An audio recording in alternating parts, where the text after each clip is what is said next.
भगवान सुखदेव जी ने राजा परीक्षित को ज्ञान दिया, इस सृष्टि में कुछ भी होना संभव है। राजा रंक रंक फकीर बन सकता है।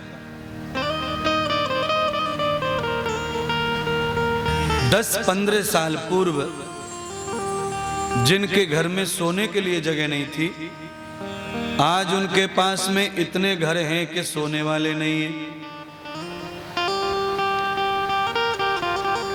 ढकेल के ऊपर धक्का मार के चलने वाली गाड़ी पर जो लोग लहसुन बेचने का काम करते थे, आज उनकी मंडियों में आड़तें हो गई।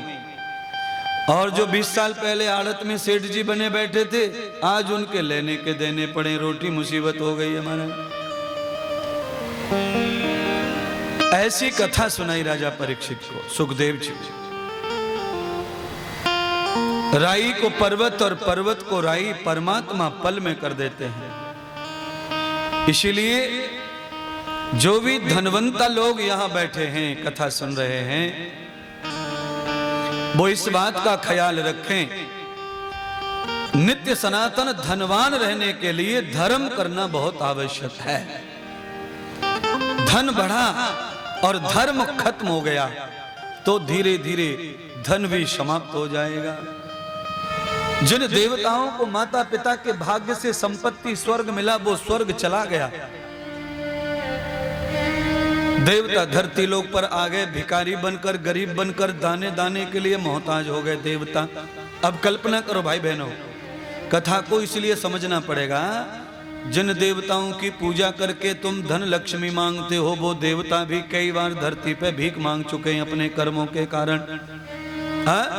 पूजा पाठ करने से, देवताओं को मांगने से धन वृद्धि कभी होती नहीं है,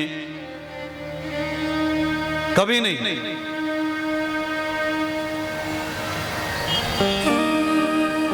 धन वृद्धि आदमी की तब होगी जब धर्म वृद्धि होगी,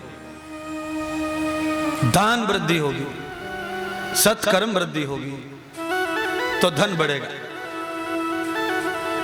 मैंने कल कहा था, परसों भी एक बार कहा, कल भी कहा, आज भी फिर से नए रूप में रिपीट करता हूं बात को। याद रखो, जिस मां के नाम पर करोड़ों करोड़ों की संपत्ति है, उस मां के गर्भ में जो बालक पैदा होता है, वो बालक बहुत दानी सत्कर्मी यज्ञ करता है।